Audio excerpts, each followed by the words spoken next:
Hello दोस्तों, मेरा नाम है पंकज सिंह और आप सभी का पंकज और चैनल पर स्वागत है। आज नई स्टोरी देखते हैं, एन ओबीडिएंट सन। मैं इस स्टोरी में आपको रीडिंग करके बताऊंगा। पहले मैं रीडिंग करके बताऊंगा, फिर हम स्ट्रक्चर देखेंगे, फिर उसके बाद वोकैब देखेंगे, फिर उसकी हिंदी निकालेंगे। रीडिंग, स्ट्रक्चर, वोकैब, फिर हम उसकी हिंदी देखेंगे। ओके, मैं आपको दिखा देता हूँ ये स्टोरी की पिक्चर्स देख लो आप। ये स्टोरी बहुत ही इंटरेस्टिंग है, खूब मजा आएगा। आप बने रहो और इस स्टोरी के माध्यम से हम इंग्लिश सीखेंगे। एन ओबीडिएंट सन। ओबीडिएंट का मतलब होता है आज्ञाकारी, सन मतलब पुत्र, आज्ञाकारी पुत्र। स्टोरी स्टार्ट करते हैं। Shravan Kumar was an obedient son. Shravan Kumar was an obedient सन।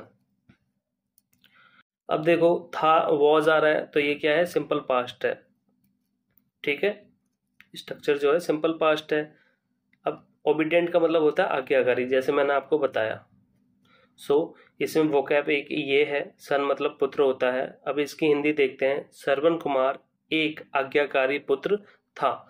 जब भी वॉज वर अकेले आ जाए तो उनकी जो मीनिंग निकलती है था थी निकलती है। जैसे इसमें निकल रहा है, श्रवण कुमार एक आज्ञाकारी पुत्र था। हिज पेरेंट्स वर ब्लाइंड।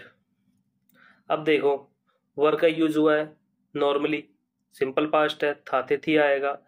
अब पेरेंट्स का मतलब होता है माता पिता।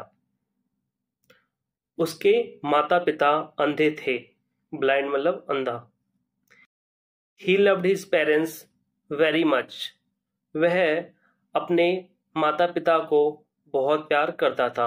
अब लव्ड आया है, V2 है, पास्ट इंडेफिनिट टेंस है। पास्ट इंडेफिनिट टेंस जिन वाक्यों के अंत में ता था, ती थी, ते थे, आ, ई, ए आते हैं वह पास्ट इंडेफिनिट टेंस होते हैं। इसमें V2 का यूज होता है। ही ओबेड देम। ओबेड यूज हुआ है, वर्ब की सेकंड फॉर्म है जो पास्ट इंडेफिनिट टेंस में यूज होता है। ठीक, अब देखो, वह उनका आज्ञा का पालन करता था। ओबेड मतलब आज्ञा का पालन करना, बातों को मानना। वह उनकी बातों को मानता था, आज्ञा का पालन करता था। Shravan Kumar served his parents. शब्द यूज हुआ है, V2 है, पास्ट इंडेफिनिट टेंस है। श्रवण कुमार अपने माता पिता की सेवा करता था। सर्व मतलब सेवा करना। His parents wanted to go to the holy places. उसके माता पिता, होली प्लेसेस मतलब होता है, होली मतलब होता है पवित्र, प्लेसेस मतलब स्थान। उसके माता पिता पवित्र स्थान पर जाना चाहते थे। वांटेड है, V2 है, पास्ट इंडेफिनिट टेंस है। His parents took them on his shoulders. Sorry, मैंने यहाँ गलत पढ़ दिया। Shravan Kumar took them on his shoulders to the holy places. Shravan Kumar उनको पवित्र स्थान की ओर अपने कंधे पर बैठाकर ले जाते हैं। टुक मतलब एक स्थान से दूसरे स्थान पर ले जाना, इस सेंस में भी यूज होता है। श्रवण कुमार उनको अपने कंधे पर बैठाकर होली प्लेस की ओर ले जाते हैं। आई होप यहाँ तक स्टोरी समझ में आई होगी। अब देखते हैं, his parents were very happy. Were है, नॉर्मली है ना, सिंपल में आया तो हिंदी था थी निकलेगी। उसके पेरेंट्स बहुत ज्यादा खुश थे। वेरी हैप्पी, बहुत खुश थे। One day they were passing through a forest. पहले अब यहां तक समझा देता हूं। श्रवण कुमार एक आज्ञाकारी पुत्र होता है। उसके माता पिता ब्लाइंड होते हैं और वह अपने माता पिता से बहुत प्यार करता है, उनकी सेवा भी करता है।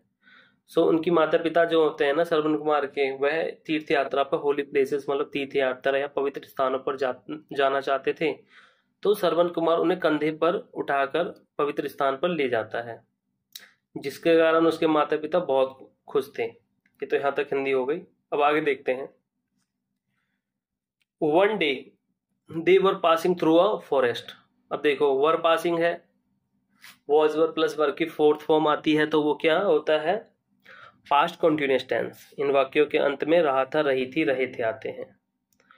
वन डे एक दिन, वे एक जंगल से होकर गुजर रहे थे। His parents were very thirsty, और वॉज यूज हुआ है, सॉरी वर यूज हुआ है था थे थी, ठीक है, आएगा लास्ट में वाक्य के। थर्स्टी मतलब प्यासा, ठीक है। उसके माता पिता बहुत प्यासे थे।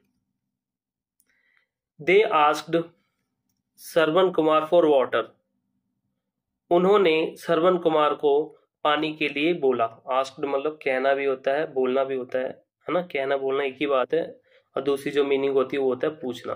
सो उन्होंने श्रवण कुमार से पानी के लिए कहा।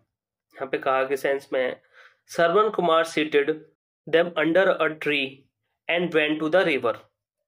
सीटेड है वर्ब की सेकंड फॉर्म है, ठीक है। अब देखो इसका हम वोकैब देख लेते हैं। सीटेड मतलब होता है बैठना या बैठाना।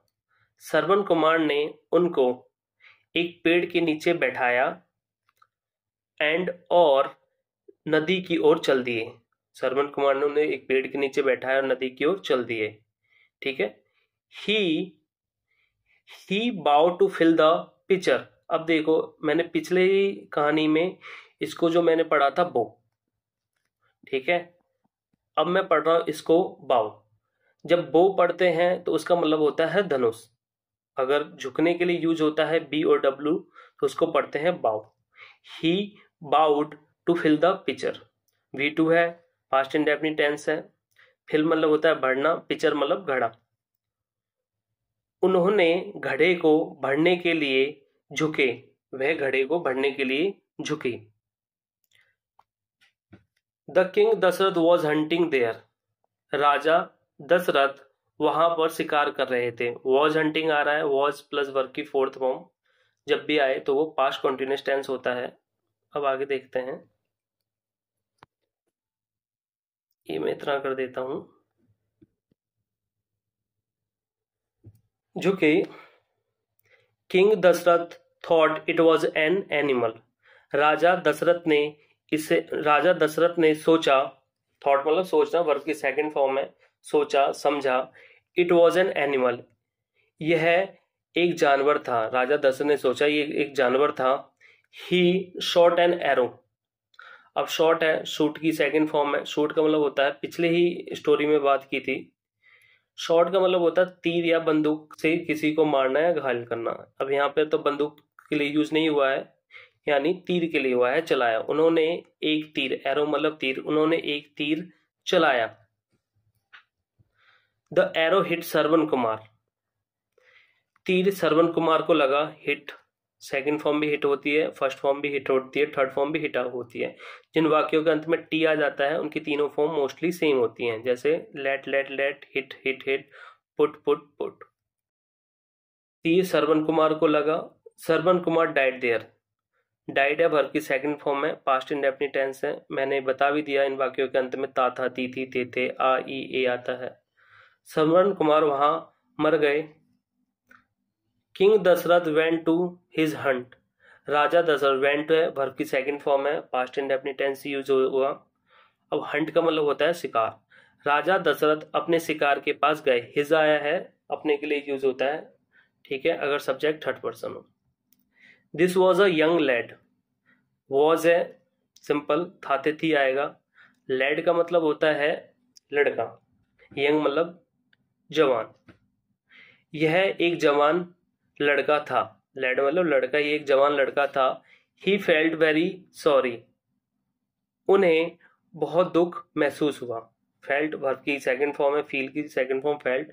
उन्हें बहुत दुख महसूस हुआ, सॉरी मतलब दुख के लिए यूज हुआ है। ही लुक्ड अराउंड, उन्होंने इधर उधर देखा। लुक्ड है वर्ब की second form, past indefinite tense. ये structure basically past indefinite tense में चल रहा है, कहीं कहीं पास्ट कॉन्टिन्यूअस में यूज हुआ है। अराउंड मतलब चारों तरफ, उन्होंने चारों तरफ देखा। He saw an old man and old woman under a tree, saw है वर्ब की सेकंड फॉर्म। उन्होंने एक बूढ़े आदमी को और एक बूढ़ी औरत को एक पेड़ के नीचे देखा। आई होप यहां तक हिंदी समझ में आई होगी।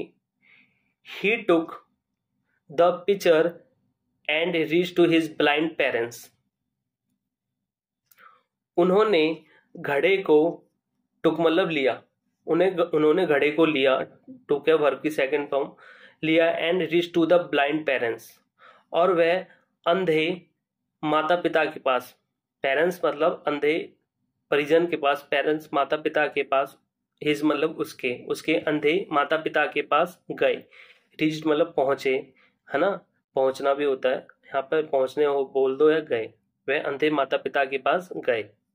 ही गेव देम वाटर, उन्होंने उनको पानी दिया, उन्होंने उनको पानी दिया, किसने, दशरथ ने श्रवण कुमार के माता पिता को पानी दिया। सो यहाँ तक मैं दोबारा बता देता हूँ।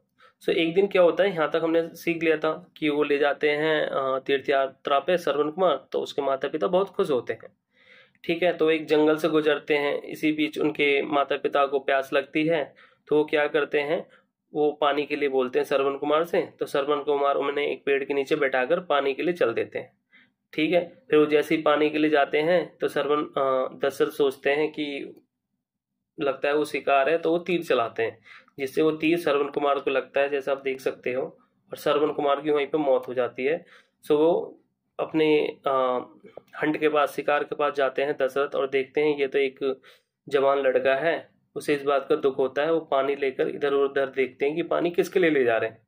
फिर वो देखते हैं कि पेड़ के नीचे, है ना, श्रवण कुमार के माता पिता बैठे हैं, ये पानी उनको ले जाते हैं, है ना, उनको पानी देते हैं। स्टोरी यहाँ तक थी, अब आगे देखते हैं। ओके, जैसा आप देख सकते हो, ठीक। अब करते हैं आगे। Old parents asked Dasharath about Shravan Kumar. Old parents, देखो आस्क्ड यूज हुआ है, पास्ट इंडेफिनिट टेंस है। बूढ़े माता पिता ने श्रवण कुमार से, सॉरी, बूढ़े माता पिता ने दशरथ से, दशरथ है ना, बूढ़े माता पिता ने दशरथ से श्रवण कुमार के बारे में आस्क्ड किया, यानी पूछा। King Dasharath told them his crime, राजा दशरथ ने उनको अपना जुर्म बताया। अब टोल्ड है वर्ब की सेकंड फॉर्म है, पास्ट इंडेफिनिट टेंस, क्राइम का मतलब होता है अपराध। राजा दशरथ ने उन्हें अपना अपराध बताया, टोल्ड मतलब बताना, टेल की सेकंड फॉर्म टोल्ड है। ही एक्सेप्टेड इट, उन्होंने इसे स्वीकार किया, एक्सेप्टेड मतलब स्वीकार करना। He requested them to forgive him, उन्होंने उनसे उसे माफ करने की प्रार्थना की। रिक्वेस्टेड है वर्ब की सेकंड फॉर्म है, पास्ट इंडेफिनिट टेंस है, ठीक है। उन्होंने देम उनसे, हिम उसे माफ करने की प्रार्थना की, यानी दशरथ जी ने, जो राजा दशरथ थे, दशरथ ने उनसे यानी उनके माता पिता से, श्रवण के माता पिता से उसे माफ करने की प्रार्थना की। फॉरगिव मतलब क्षमा करना, क्षमा करने के लिए क्या किया, रिक्वेस्ट किया, प्रार्थना की। बट लेकिन the old parents wept very much, लेकिन उसके माता पिता, द ओल्ड पेरेंट्स उसके, लेकिन बूढ़े माता पिता बहुत रोए, है ना। The old parents wept very much, weep की सेकंड फॉर्म यूज हुई है वेप्ट, ठीक है।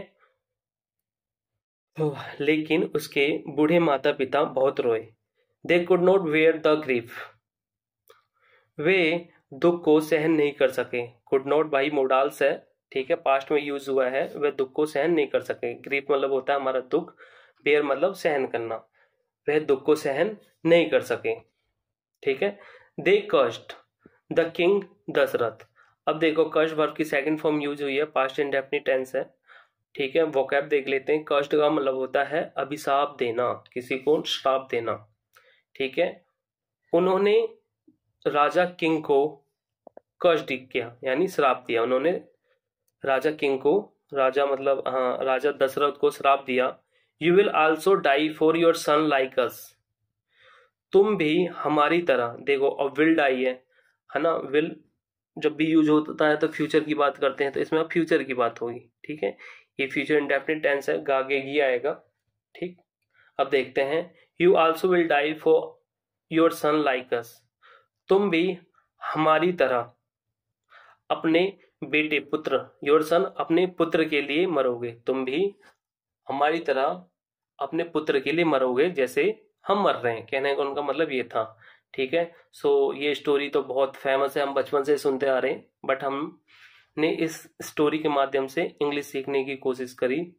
ठीक है। मैंने आपको रीडिंग बताया है, इसमें स्ट्रक्चर बताया है, वोकैब बताया है। ठीक है। और हिंदी बताई है। ठीक। आई होप आपको ये स्टोरी समझ में आई होगी। कीप सपोर्टिंग मी, और चैनल को सब्सक्राइब करो। ठीक है। लाइक करो, शेयर करो। ठीक। Thanks for watching. देखो आप जैसे ये भी देख सकते हो ना, सारी चीजें। ओके। Thanks for watching.